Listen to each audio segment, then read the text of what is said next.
बाकी medical science के specialities में हम देखते हैं कि कोई भी बीमारी का एक पिन पॉइंट कारण होता है। जैसे मलेरिया है तो वो एक प्लाज्मोडियम जीवाणु होता है, उसके इन्फेक्शन से होता है। या जैसे डायबिटीज़ है वो इंसुलिन डिफिशिएंसी से होता है। मानसिक रोगों में, साइकेट्रिक डिसऑर्डर्स में ये जो फैक्टर्स हैं ये नॉर्मली मल्टीपल होते हैं और नॉर्मली हम कभी कोई पिन पॉइंट नहीं कर पाते हैं।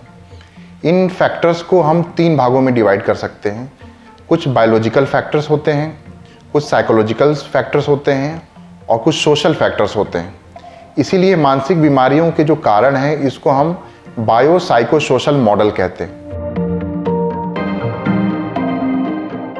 जहाँ तक बायोलॉजिकल फैक्टर्स की बात करें तो उसमें जेनेटिक्स आता है, यानी कि कुछ बीमारियाँ अनुवांशिक होती हैं। जैसे कि अगर परिवार में अगर किसी को है तो थोड़े चांसेस बढ़ जाते हैं कि उनके जो बच्चे होंगे या फ्यूचर जनरेशन्स होंगी उनमें भी वैसी परेशानियां डेवलप हों। दूसरा जो बायोलॉजिकल फैक्टर है वो न्यूरोट्रांसमीटर्स का है, यानी कि जो मानसिक बीमारियां होती हैं डिफरेंट न्यूरोट्रांसमीटर्स या केमिकल्स के डिसबैलेंस से होती हैं और हम जनरली उन्हीं को ठीक करने की कोशिश करते हैं। तीसरा जो बायोलॉजिकल फैक्टर्स है ब्रेन सर्किट्स हैं। ब्रेन के जो डिफरेंट एरियाज़ हैं वो आपस में सर्किट्स यानी न्यूरॉन्स के द्वारा कनेक्टेड होते हैं।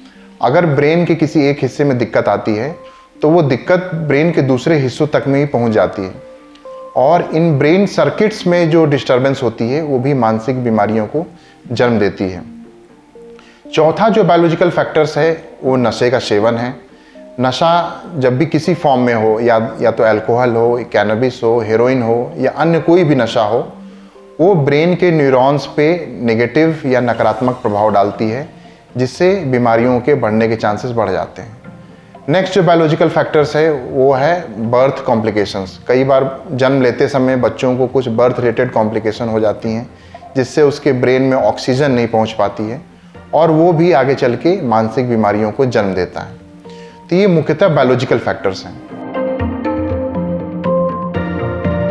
साइकोलॉजिकल फैक्टर्स में पहला इंपॉर्टेंट फैक्टर है स्ट्रेस। स्ट्रेस को हम लोग हमेशा नेगेटिव सेंस में ही देखते हैं कि स्ट्रेस है तो वो हमारा नुकसान कर रहा है, जबकि ऐसा नहीं है। स्ट्रेस कभी कभी हमें कोई चीज़ प्रेरित करने के लिए भी काम आता है, हमें मोटिवेट भी करता है, हमारे पर्सनल ग्रोथ में भी हेल्प करता है। लेकिन जब हमारी क्षमता स्ट्रेस को सहने की एक्सीड कर जाती है, माने स्ट्रेस एक्सीड कर जाता है हमारी सहने की क्षमता को, तो फिर वो नेगेटिव इम्पैक्ट डालने लग जाता है हमारे ऊपर और वो फिर मानसिक बीमारियों को जन्म देती है। दूसरा जो साइकोलॉजिकल फैक्टर है वो चाइल्डहुड एब्यूज़ एंड ट्रॉमा। बहुत सारे बच्चे ऐसे हैं जो उनके पेरेंट्स उनके पेरेंटिंग के टाइम में नेगलेक्ट करते हैं या कुछ फिजिकल एब्यूज़ करते हैं। बहुत सारे बच्चे किसी रिलेटिव्स, दोस्त, रिश्तेदार के हाथों सेक्सुअल एब्यूज़ या हैरेसमेंट के भी शिकार होते हैं। ये साइकोलॉजिकल फैक्टर्स उसके बच्चे के दिमाग पे काफ़ी नेगेटिव इम्पैक्ट डालता है और तरह तरह की बीमारियां बढ़ने के चांसेस बढ़ जाते हैं वयस्क अवस्था में। तीसरा जो साइकोलॉजिकल फैक्टर है वो हमारी पर्सनालिटी। हम सब की पर्सनालिटी अलग अलग होती है। किसी की पर्सनालिटी उसको स्ट्रेस ज़्यादा सहने की क्षमता प्रदान करती है, जबकि कुछ पर्सनालिटी ऐसी होती है जिसमें व्यक्ति जल्दी स्ट्रेस में आ जाता है। तो पर्सनालिटी भी एक बहुत बड़ा हिस्सा है साइकोलॉजिकल फैक्टर्स में। नेक्स्ट जो फैक्टर है वो सोशल फैक्टर्स हैं, जिसमें हमारा सोशल सपोर्ट काम आता है।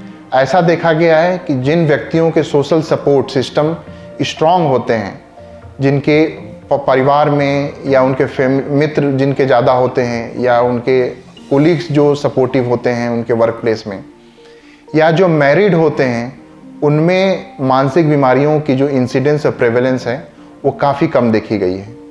और किसी को अगर व्यक्ति को मानसिक बीमारी हो भी जाती है तो अगर उसके पास पर्याप्त सोशल सपोर्ट होता है, फैमिली सपोर्ट होता है या उसके कोलीग्स का सपोर्ट होता है तो जल्दी उन बीमारियों से बाहर आ जाता है।